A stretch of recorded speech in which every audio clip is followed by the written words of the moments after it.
Good morning to all of you. I'll be specifically talking about science and technology. So, if we go with the very basics, data and figure.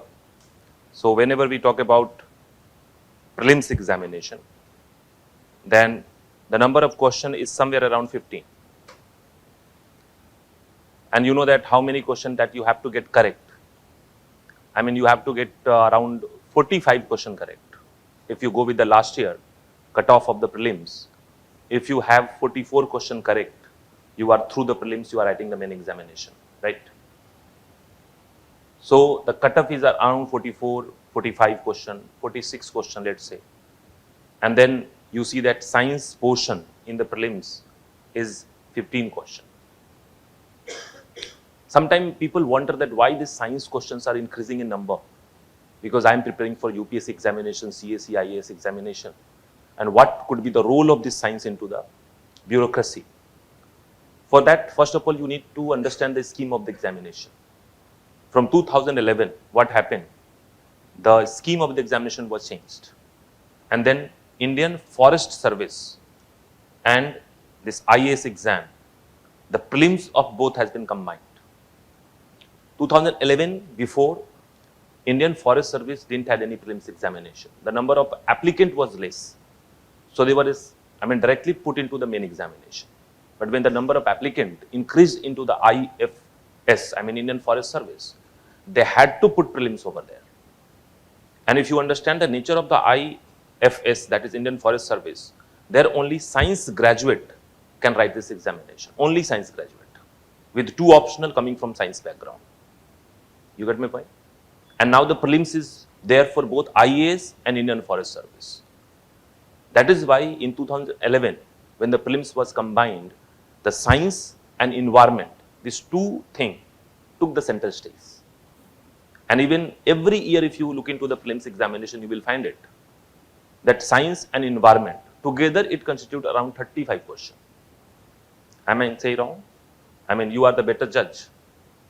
First of all, whatever I say, you can go and look into the question paper. So as a graduate, because all of you are graduate, as a graduate, you need to verify the claims which are made over here, right? If you don't do it, you are not doing justice with yourself. So 15 questions coming from science and around 22 questions are coming from environment. So it's altogether any year if you look into 35 questions. If you include the geographical aspect, the technical part of the geography, then it goes up to 40 questions. Out of this 40 question, obviously 15 question is coming from science and direct 15 questions are coming from science. There will be 4 or 5 questions from environment and geography section that cannot be dealt unless you have scientific approach about it. You get my point? Recently there was a question about solar flare and there were 7 options. Obviously the question fall into the geography, but then the options were from the science background. But I won't talk about that indirect question that is coming from science. Rather, I'll just talk about the very direct question. So in the prelims, we'll consider it 15 only. But it is not less. You have to take care of it. There was narrative before 2011 that if you are from humanity background, if you are from commerce background, then you can leave science. Because if you leave science, you're leaving only 15 questions. And out of 85 questions, you can easily go up, cut up. But then if you leave science, if you leave any of the topic in the prelims, not only science, be it economy, be it art and culture, be it environment, then you are at negative advantage. You are at disadvantage. So it's not only 15, rather this 15 is direct. This is going to help you in some part of the environment, it is going to help you in some part of the geography, because that is a scheme of examination. The IFS, Indian Forest Service people, they also feel that they are giving their own examination. They should not feel that, okay, this prelims is only for one particular section and not for the other one. Now, this is the coverage. Now if we talk about the syllabus part, then what does syllabus says? Prelims syllabus says nothing, it says just 2 points, general science. If you have seen the syllabus, then it is just general science.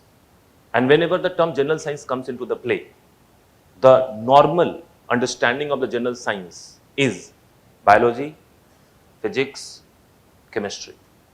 This is the general understanding.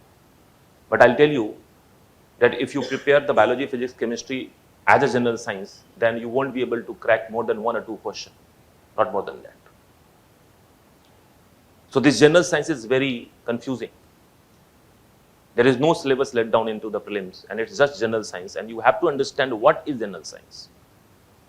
There is one very important clue that I am giving you, that if you want to understand the syllabus of the UPSC, whether it is in prelims or main, you have to look into the past year question paper.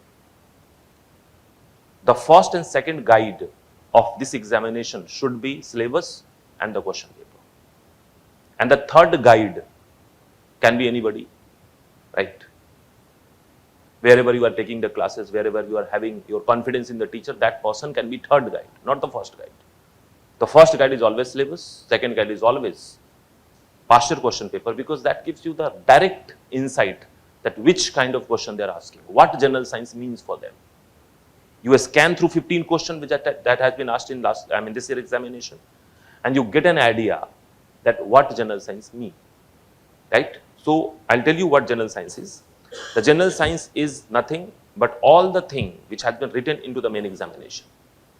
This general science is biotech, the general science is nanotech, the general science is even robotics, the general science could be a space technology, the general science could be information technology, computer, defense technology, nuclear technology. I mean, all the technological aspect that has been written in main examination, that also fall into the general science. Then how to differentiate it? I'll tell you that whatever I have written in the red color, this is the syllabus which has been laid down for the main examination. These are the chapters which has been written in the main examination syllabus. That is why many people say that in this UPSC examination, in this civil services examination, you cannot differentiate between prelims and mains.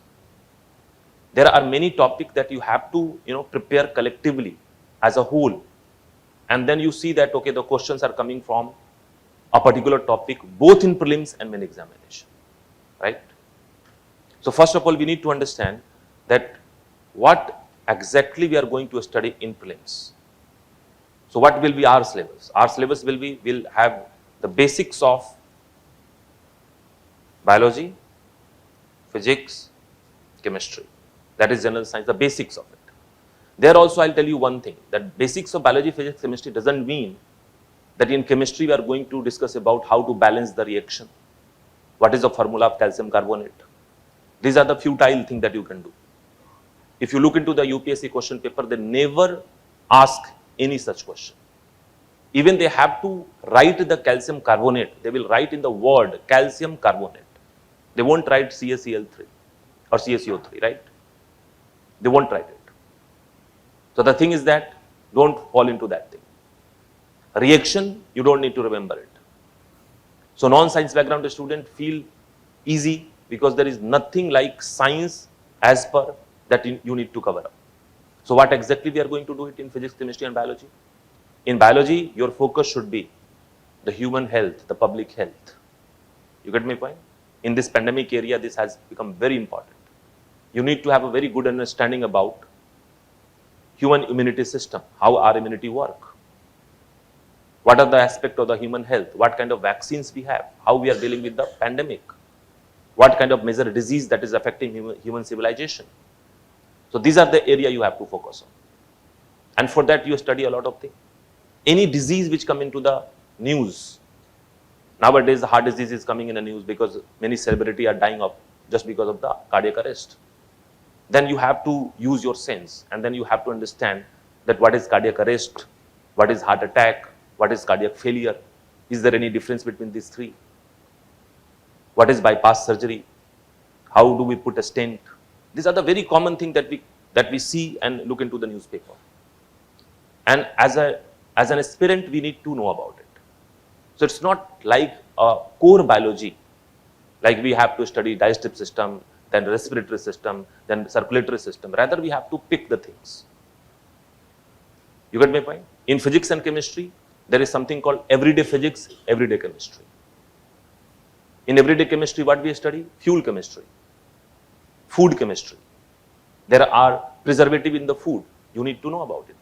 Benzoic acid, sodium benzoate, you need to know about it.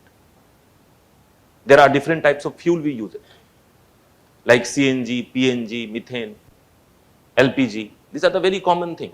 We can get the information anywhere, but we have to compile it. And the fuel doesn't start from methane and end at the LPG. Rather, we have to go to the rocket fuel. That which kind of fuel we use in rocket. What kind of anti-knocking agent we use in petrol. What is octane number. Which kind of fuel we use in aviation. Because these are something which is there linked with our life. So that is why we call it everyday chemistry. In food chemistry, you have to study about that what is trans fat. What is essential fatty acid? What are omega-3, omega-6 fatty acids? How do cholesterol formation takes place? You get my point? So we are picking the area which are important. And it is not chemistry, it's a general awareness. So first of all, we need to understand the general science, physics, chemistry, biology is not physics, chemistry, biology that we studied in 9th and 10th class or 11th and 12th class. Rather, we have to pick some area out of it.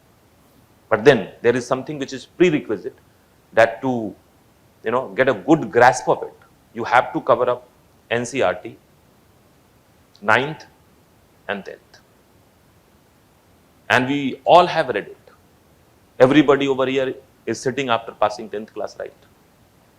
Is there anybody who has not passed the 10th class? Not. And you have read all. So just you do one thing. In a free time, flip through the 9th and 10th NCERT book. I'll tell you the trick how to read that. This time when you are going to read, don't memorize the equation. Don't try to balance the equation. Don't read any formula. Don't solve any numerical. Just flip through and read the text. Focus on examples. Text and examples, that's it. Newton's first law, what exactly it says, and what are the examples. We are not going to equate and make the numerical over there. No need now. So what will happen? Your 9th and 10th NCERT, the effort will be only 40%.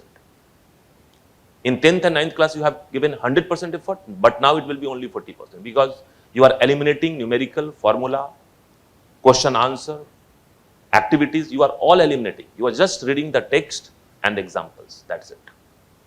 You get my point? And 9th and NCERT book is very rich. It's not only about the science. It has got input for energy, input for environment, input for public health. Everything is there. So once you read that, what will happen? Your background will be again revived. And after that, you can read anything that come across. So after that, we are going to discuss about all the technology. And like I told you in technology, biotech, nanotech, robotics, then space technology, then information technology, computer, nuclear technology, and defense technology. And again, I'll tell you that these are the things which is there for both prelims and main examination. So when we are going to discuss in the class, we'll differentiate the topic in such a way that it will suffice for prelims as well as for main examination. And I'll tell you that how we are going to do it. Any technology or any topic that we come across, let's say anything. I'll give you an example of a space technology because everybody knows something about it. So how to, break the space technology so that it can help in the prelims as well as for main examination. So we'll break it into 4 parts. First of all, we'll talk about the basic concept, right? It's just an example that how we are going to deal that. Basic concept. Every topic will have some basic concept. Let's say if I'm taking space technology as a whole, then what could be the basic concept? The basic concept will be, first, what is the concept of outer space? I mean, what is outer space? From which part the outer space starts? That we'll have to find out. Then there is something called outer space treaty. An outer space treaty is something which tell the entire nation and the people that how to use the space for the human welfare. And this thing make the background, and on this background you can find out that how space can be utilized for the human welfare. Then obviously the basic concept is orbits, different types of orbits. So geocentric orbit, heliocentric orbit, and then in geocentric orbit there are polar orbit, geostationary orbit, geosynchronous orbit, sun synchronous orbit, transfer orbit, highly elliptical orbit. So what are these orbit and what are their application? Which kind of satellite we are going to place over there? Which kind of benefit will get it? Because UPSC asks question from orbit in prelims. You get my point? These are the things they won't ask in the main examination because it's a basic concept. But that basic concept become very important for prelims. Then once you have done with the orbit, then we'll talk about launch vehicle. And which launch vehicle? ISRO's launch vehicle. And in ISRO's vehicle, we start from what? Sounding rocket that ISRO has made in 1965 in Thumba Equatorial Rocket Launching Station. And after that SLV, where APJ Abdul Kalam worked, then ASLV, then PSLV, then GSLV, then the recent one SSLV, and then the future one RLV. These are all topic. And in each topic, there will be again basic concept and other thing. And we'll find out that which rocket has made for which purpose, what kind of benefit it is giving to the Indian space segment.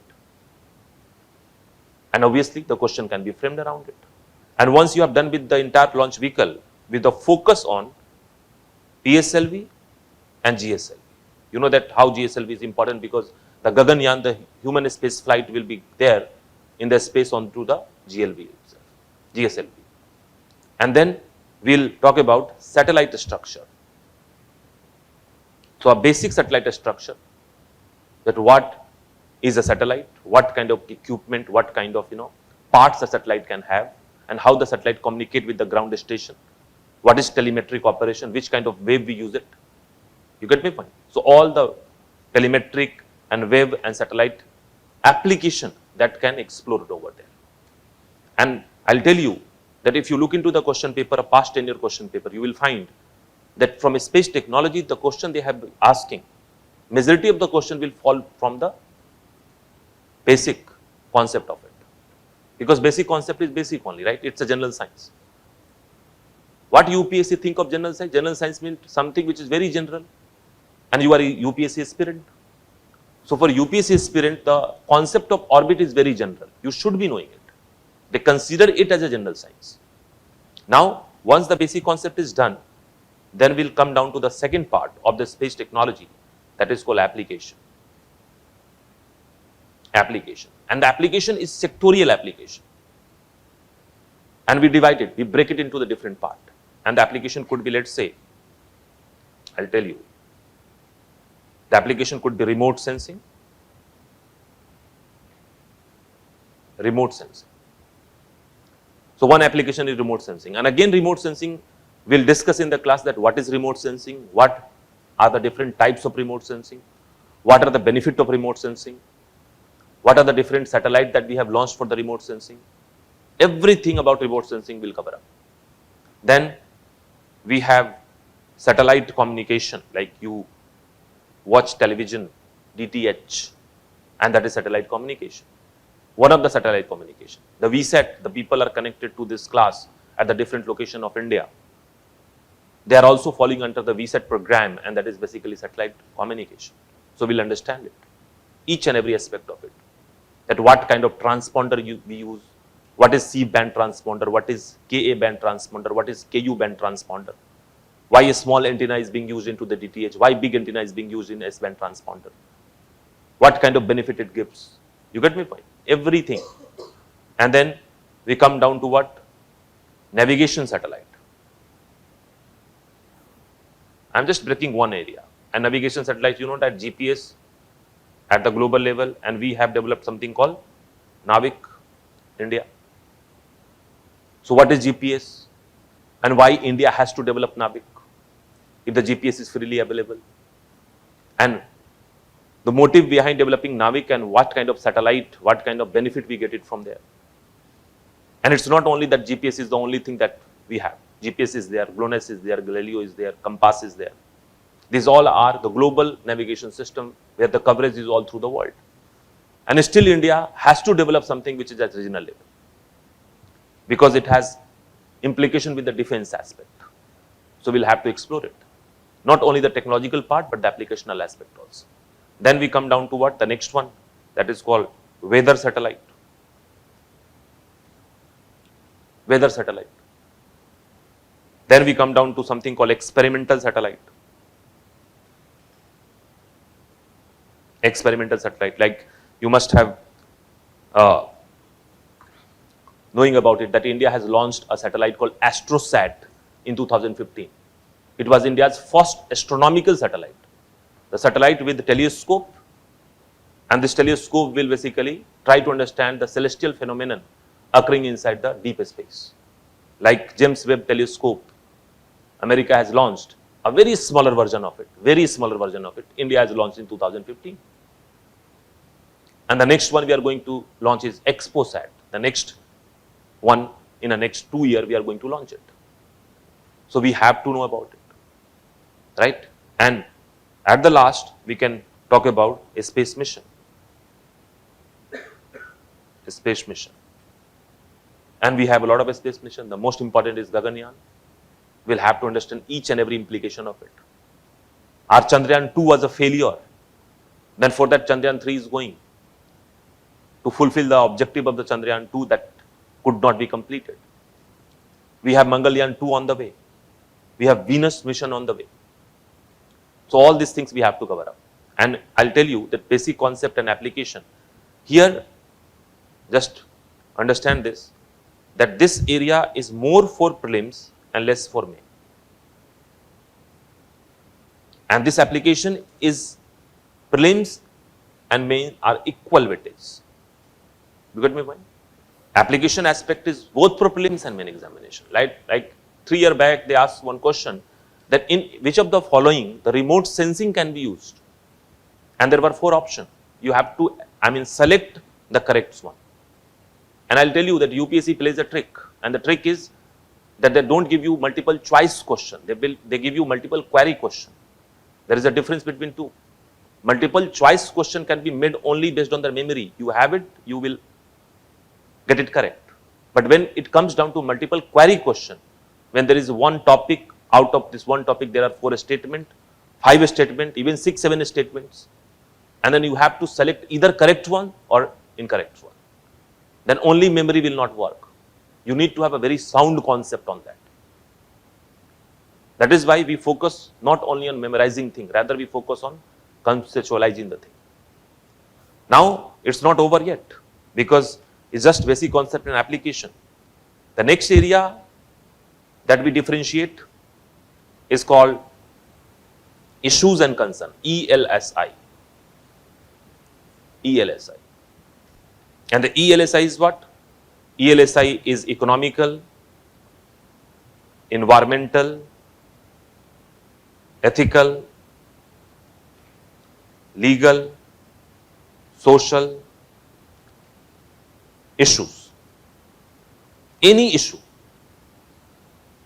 So every technology, every application will have some issue. And the issue could be positive, issue could be negative. It's not like it's always negative. There could be social impact of ISRO, social impact of space technology on us. There could be economical aspect also. I'll tell you, I'll give you a brief thing about everything. And I'll tell you that this particular area is more main centering and less PT centric. You don't need to do anything. You just need to go and flip through the past year question paper. Try to find out the questions coming from the space technology. You will find it. That in main they are framing the question around issues and concerns and the benefits. They are not exploring technology in mains. They are not testing your scientific temperament in mains. Rather, they are testing that how scientific approach, how scientific area can be used for the development of the country, for the welfare of the society. Scientific temperament they are exploring in prelims, and its impact on society, economy, environment and development of the country they are exploring in Mains. And I'll tell you that what we are going to cover in this area.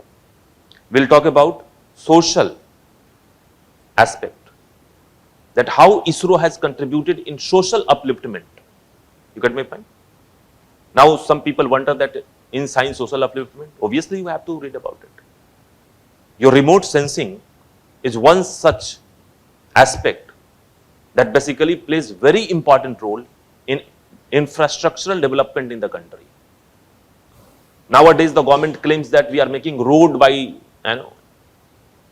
like anything, in every part of the country roads are being made, and you have created a very good infrastructure and network of the road, and that even the villages are connected. Pradhan Mantri Gram Sadak Nirman Yojana, right?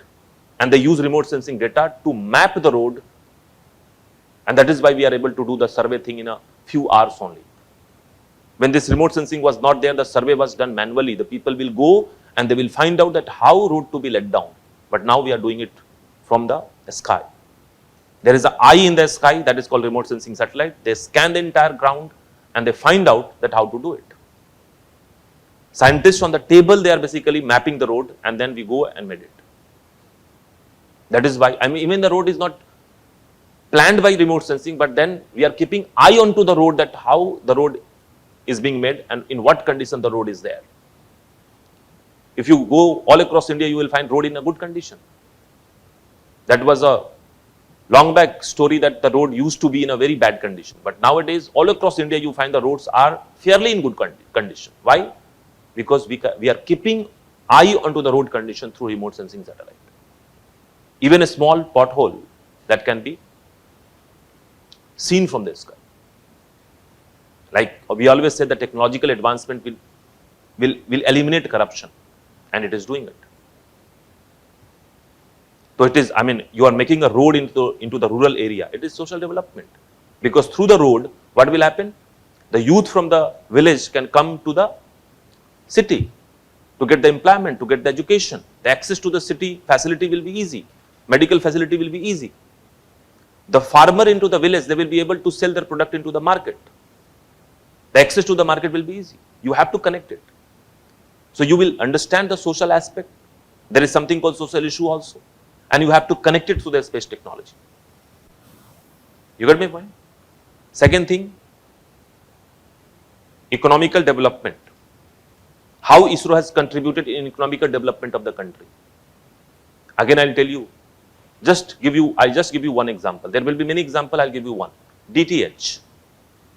Can you imagine that how many employment opportunity the DTH must have created? Any number you can give me? 1 lakh, 2 lakh, 10 lakh, 5 lakh, 50 lakh.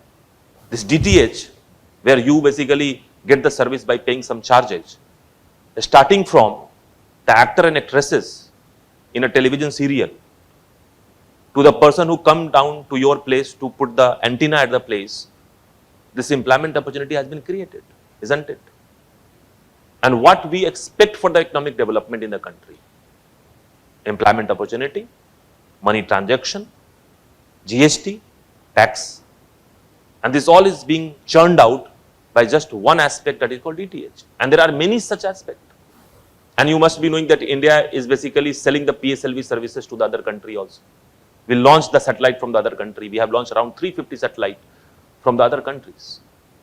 And for that, ISRO has 2 commercial wing, 2 shop. Shop, समझते हैं आप? 2 shop. तो दुकानें हैं ISRO. One is called Antrix, another is called NSIL, New Space India Limited. New Space India Limited is recently established, and they are selling the services to the other country, and they are earning money. But that money is not too big, very small.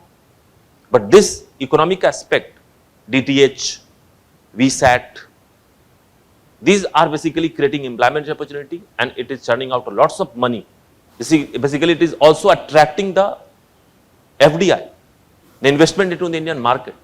So we'll have to write it at one place.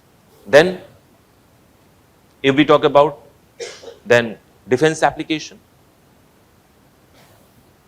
then we have defense application, and in defense application we have a lot of things. Let's say remote sensing, and with the help of remote sensing, we basically keep eye onto the border areas. Navigation satellite that is needed for our, missile targets. So there is a lot of defense application. And then we have something that is called a space pollution. A space pollution. So when we'll have classes, we'll talk about it. We have something called, satellite crowding. Satellite crowding into the space. So these are the ELSI. And the fourth area I'll tell you, the fourth part, that is called India and world. In India, we talk about ISRO, and in world we talk about international cooperation. That how international cooperation is happening in the space segment. What is the relationship of India with France in terms of space? What is the relationship of India with Russia in terms of space? What is the relationship of India with USA in terms of space? So what we did nothing, but we just, bifurcated the entire thing into 4 areas. And what are these 4 areas? Any technology, basic concept, then application, then issues and concerns, and then India and world. I'll tell you, these are more prelims, less main. This is prelims and mains equal. This is more mains, less prelims. This is more mains, less prelims. These all things are done. And that is how we go. Each and every topic we can do in that way. Let's say, I'll give you one more example briefly. If we talk about a stem cell, very much in news, the stem cell. Again, you have a tool. Even if you read on your own, you have to prepare your own notes. Then you write a stem cell and then basic concept of the stem cell. What is the stem cell? What are the types of a stem cell? What are their function? Where do we find in the body? That is the basic concept. Application. What are the application of a stem cell? What is the stem cell therapy? In which disease we use it? Issues and concern. That why stem cell is not being used in India? Is there any problem with the stem cells? Any ethical concern of the stem cell? Any technical limitation of the stem cell? And then India and world. What kind of plans and policy we have for the development of a stem cell technology in India, and how the other country of the world is doing into the stem cell technology. Everything is there. And people talk about where is current affair. I'll tell you where is current affair. Current affair will come in any of these 4 parts. Any news coming to the stem cell, you will put somewhere in this only. Either you will put in application, or you will put in issue and concern, or you put in the Indian world. That is all. So, I told you that prelims and mains, the both will be completed if we follow this formula. What we need to do, what should be the study material? Obviously, when you are joining the class, we will be doing a lot of discussion over the topics, and you will get a very good notes in the form of printed material. We have developed a very good reading material for that. Apart from that, we'll discuss in the class. You will have the class notes handy with you. And then you will be also trained that how to make use of current affairs into the science and technology. So 3 things. NCERT book you have to read in a background so that your scientific temperament can be revived. That won't be giving direct benefit, but indirect benefit will be many. Second, when you start the class, you will get the book. You will get the discussion in the classroom. In the science, we keep the classroom open. You can ask anything related to the topic. We keep it open so that we can develop a sound concept around each and every topic. And then my duty is to empower the student so that they can go into the newspaper and magazine and they can scan the news by themselves and use it there. Because support of the teacher will be there for the limited time on a daily basis. There will be one time in the preparation when you will be sitting alone in your room with the newspaper and magazine, and you are scanning the things out and including into your notes. So the empowerment is very important, and we'll do that, right? So any question you have about science and technology, I'll take. Anything you want to know? Main examination, like I told you, that they ask 3 to 5 questions. Prelims examination, they ask around 15 questions. And 3 to 5 questions in paper 3. You must be knowing it. I am not focusing more on to that. And biggest hurdle about this UPSC examination nowadays is prelims. If you crack prelims, your chances of cracking mains is very, very high. Because unless you prepare for the entire main, cracking prelims will be impossible, almost. And One more thing, if you don't prepare yourself for main examination, what is the point of cracking prelims? Because in the prelims and mains, the gap is so less that you cannot prepare the entire mains into that 3 months gap. You get my point? So cracking the main is important, but the cracking prelims is something that means crossing the iron hurdle, iron gate. Once you are there into the main race, then you will find it little bit easier, little more strategic. You get my point? And then obviously for main examination, we have different strategy. We have different orientation and different classes where we will be working one-to-one to understand your problem, to understand your shortcomings, and will improve, try to improve over that, right?